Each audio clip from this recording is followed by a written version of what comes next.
March of 1979 sees the release of Overkill. Mm-hmm. Yeah. Mm-hmm. This really set shit rolling. Yes, it does. This once again does not chart and is not certified in the United States. Lemmy, of course, on bass and vocals, and he does the second guitar solo on the song Limb from Limb. Mm-hmm. All right. And, of course, we've got Fast Eddie Clarke on guitar and Filthy Animal Taylor on drums. Opens up with, to the bitter end of Motorhead, a live show staple. Really? I don't blame it. Don't sweat it. Give it back to you. Yes, this fucking song is incredible. Great song. Dude, I am so glad I got to see Motorhead before Lemmy passed away. I saw them at a Mayhem festival up at Montage. Mm-hmm. Mind-blowingly good live band. Mm-hmm. And the absolute fucking loudest live band I've ever seen. And this was the one time in my life I felt bad for asking Alexandria. Oh, yeah, I remember the story, yeah. Yeah.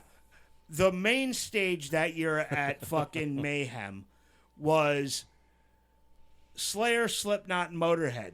And then they would rotate the opener, okay? Uh-huh. They would rotate a band from the second stage to open.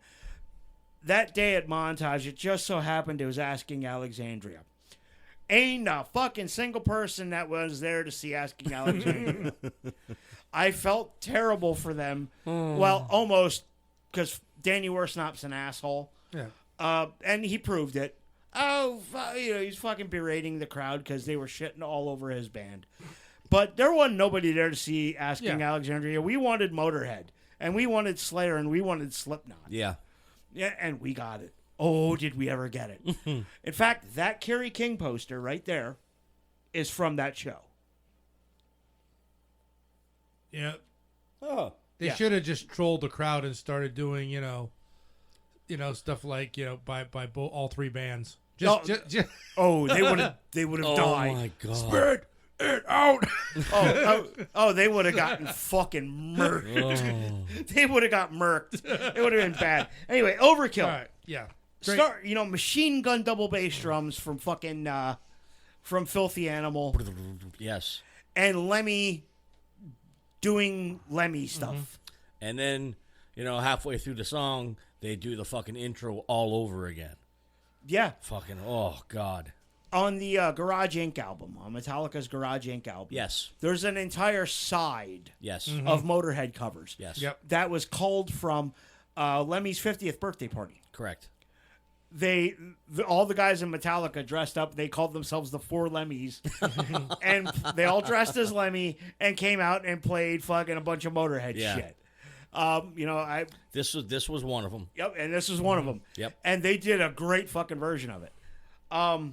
Great song, great way to start a record, and like I said, absolute banger that stayed in the set list until the end. And you can start to see that they're starting to get, faster on this album, too. Yeah. They're becoming Motorhead. Yes. Yeah. Track 2, we have a song called Stay Clean. Yeah, this one's weird for them to write. It's like, is this sarcasm or what? Well, the thing is, Lemmy, throughout the history of the band, and Phil Campbell, who we'll talk about a little bit later on, and Mickey D both said that, Lemmy's like, yeah, you could drink whatever you want, but if I catch you doing drugs, if I catch you doing hard drugs, you're done. When Lemmy was a fucking speed freak till the bitter end. I know. Fucking Jack Daniels and speed, man. I was reading up on him. He drank a bottle of Jack every day, and when he wrote about how they first started, he says it was kind of hard getting in if you wanted to go to, let's say they had a show, but the show was 2-3 hours away, you get there, you'd be tired, so what would he do? He'd just do a little speed to get himself up for the show. That's right. Anyway, great song. Yep. Killer bass solo. Yes. Lemmy doing Lemmy shit. Next, track number 3. I Won't Pay Your Price. Yeah, this is like a beginnings of it's a groove metal. It's like starting Yeah. groove rock. And, Yeah. and the guitar work in this is outstanding. Oh, dude. Eddie Clark is such an underrated guitar player. He's not my favorite Motorhead guitarist. That would be Phil Campbell, who we'll talk about later. But I love Eddie Clark's shit with Motorhead. I love it with Fastway. Eddie Clark is a fucking really, really underrated guitar player. This song has a cool rockabilly feel to it. Yeah. Yeah. All right, next track number 4. I'll Be Your Sister. Yeah, this is, I guess Motorhead always has to have one odd song on the album. This is it. It was it. It did have, good sound to it, but... Makes you wonder, did someone else write it for him? Yeah, what was this? Or what? This song just feels fucking grimy. It does, yeah. This song feels grimy. And Motorhead does grimy way better than most bands. Yeah. They do it. We'll talk about this a little bit later. Actually, you know what? I'll save it till when I actually have it as a note. Okay. Next is Capricorn. This one's a meh for me. I was gonna say this is the only poop on the album. I wouldn't even say. I just say it wasn't a bad song. Correct. But it also wasn't.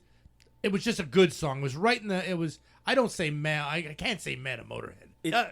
This one, But I just can't. It didn't. I get where you're coming I just from. didn't think it fit with the rest of the album. Well, exactly. It doesn't.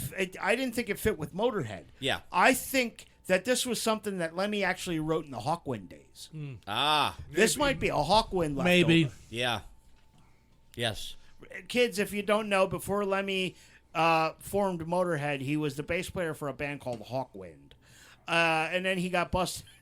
He got busted with speed at the Canadian border, And then they were worried that they wouldn't be able to get back into the U.S., so that's why they booted him. So they booted him. And here you go. This one's for you, Bill. Lemmy also played bass on a Damned record. Oh yeah. Yes. Nice. Yeah. One of my favorite British punk bands, The Damned. Just can't keep it together. No, dude, I fucking wish. Oh shit! Speaking of The Damned, I'm reminded of them because I think at one point they played Jabberjaws. Jabberjaws is closing. I meant to tell you that. I heard that on the radio the other day, and my first thought was you. December 30th is the last day for Jabberjaws, and they didn't give a reason why. They just said it's time to move on. But my boys Deprived are playing there on the 23rd. Really? The final metal night at Jabberjaws, and Deprived's on the bill. Oh boy. Yeah. It all depends if I have anything going that day. I may have to go down and show my love to the boys. That's a Saturday. Yes. Before Christmas. Yeah. Yeah. All right. Moving on. A song to describe Jim. No class. I was gonna say you. No. Hey, I'm just. I got class. No, you don't. Yes, I do. I have to say this, and this was so weird. This is the first time I heard the song, and I'm listening to this opening riff. ZZ Top Tush popped right into my noggin. I'll tell you where I went. Go ahead, Bill. I just thought this was back to form after Capricorn. Yeah. It's like boom, Yes. back up there now. Fast Eddie Clark reused this riff on Say What You Will. Fast away. Yeah. Oh.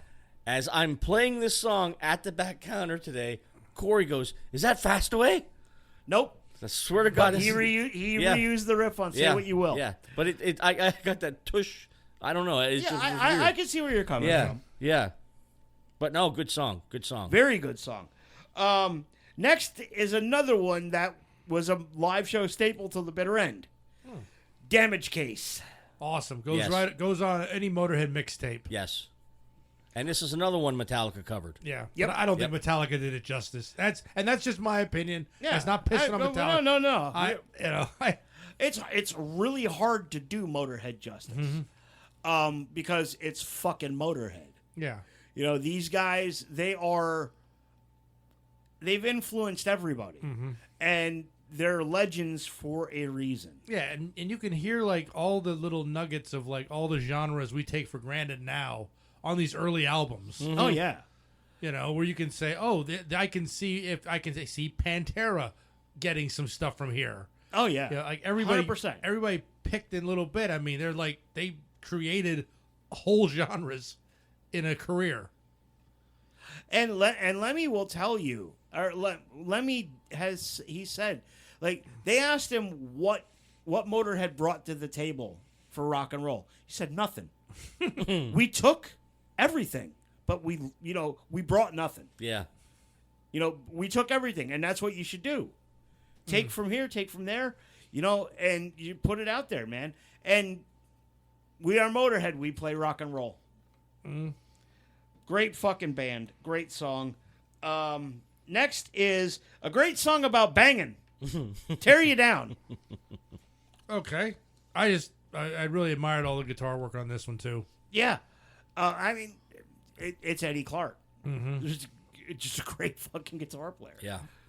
When he's given that, like, the platform to do it, because sometimes the bass, you know, it's like when you give him that solo, it's like it, you know, gives you a little bit of like something Eddie Van Halen would have, just something, just it's there. Yeah. Given the chance to shine, fucking Fast Eddie really can, you know, light it up. Next is a song called Metropolis.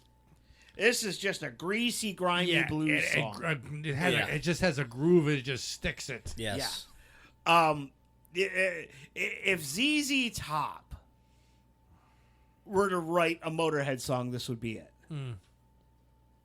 I could see that. Or if Motorhead wrote a ZZ Top song. Yeah. Yeah, great, greasy, grimy blues song. And the album ends with a track called Limb from Limb.